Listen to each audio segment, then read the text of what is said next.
how have holiday celebrations changed entering into recovery, or before, during, and post Cornerstone? This is pretty relevant right now. I mean, I haven't had a drink in 3 years, and I'm never gonna go back to drinking. So, like, the first thing is there's no alcohol in my house, and I've had the best holidays in the last 3 years. So that's a change. I had a family member who probably is an alcoholic, and I haven't seen her in like 2.5, 3 years. Cause I put the kibosh on like the 4th bottle of wine, you know, and like, she didn't like that. So that's a big change. And I think, the first couple of years it was like, okay, we gotta have Thanksgiving at a certain hour because we're going to our gratitude meeting. And that's pretty much it. Like, I don't have a whole lot of extended family in Houston. So, but the other thing I think, I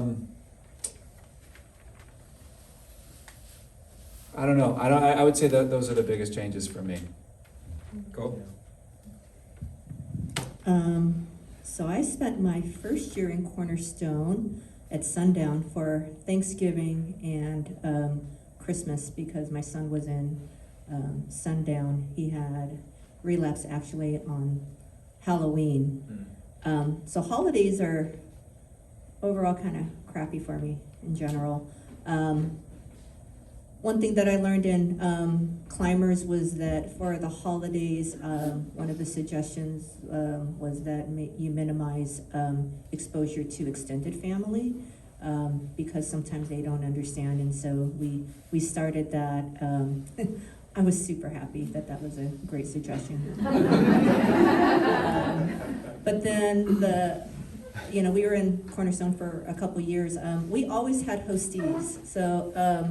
I had over 30 hosties over a 3.5-year period of time. So we actually used the holidays like Thanksgiving. I remember assigning there were usually more than one teenager in my household. Like someone was gonna do the stovetop stuffing, one was gonna do like the rolls, and so everybody had to contribute to our Thanksgiving lunch because all of us went to the gratitude meeting. So for me, holidays, for Thanksgiving especially, is represented by the gratitude meeting. I'm a little bit nervous this year. This is the first year all of my kids are out of the house and they're actually coming home, and I'm not quite sure how that's gonna look like in the next week and a half. So it's always a fear for me how things are gonna happen during the holidays, but we're still all into Cornerstone, so. Scott? Sure. Anything you want to add there? We don't have a large extended family, and everyone lives all over the country. So we hadn't really been presented with that scenario too often. But on the occasions that it came up, it's a true test of where you are in your program. At the end of the 12 steps, it finishes with honesty is freedom from self-deception. And if you are trying to deceive yourself or the people that you're around with about what you're going through, you probably need to work a little harder on your program, and having a family event really tests how honest you are. Now, I'm not saying you have to share all the gory details, but if you're not willing to admit that we're going through a problem, whether it be self-harm or drug abuse or what have you, you should maybe look a little deeper at how far you're really going in your recovery and how honest you're being with yourself. It's not easy, but for me, it's a real temperature gauge of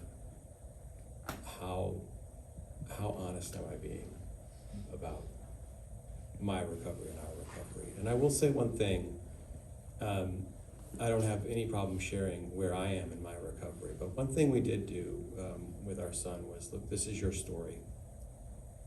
Okay, we want you to be honest. We want you to tell your story.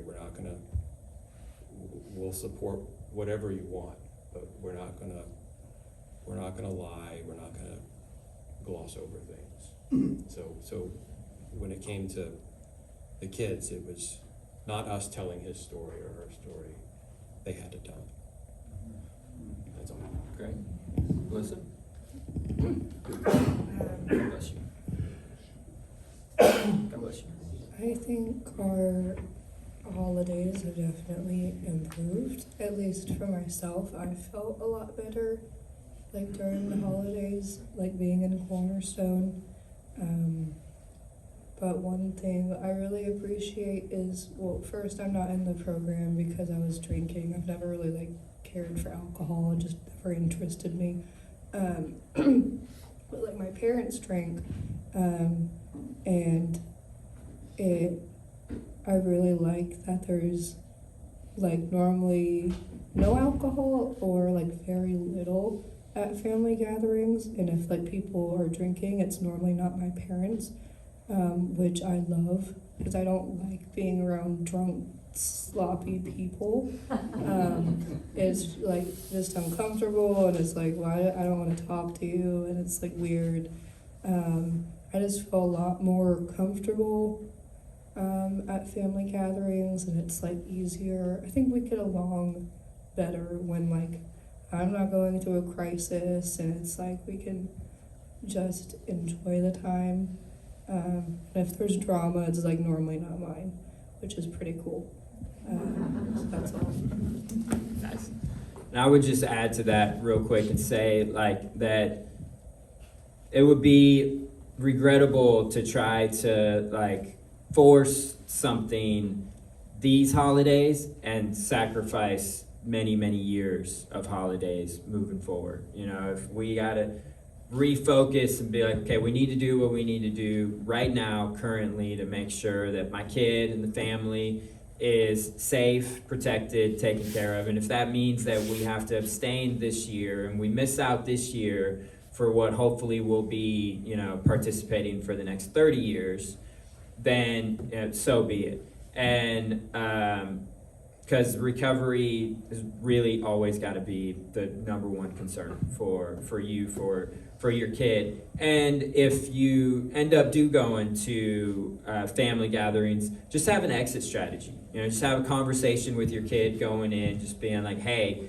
this is too much, or you're uncomfortable, you pull the plug, no questions asked, like we're out of there. Like we got your back, you know, and or that, and or have, if possible, have another one of their friends come with them. So they've got a buddy there with them to give them some support, or have the event at your house where you can control whether or not there's going to be alcohol.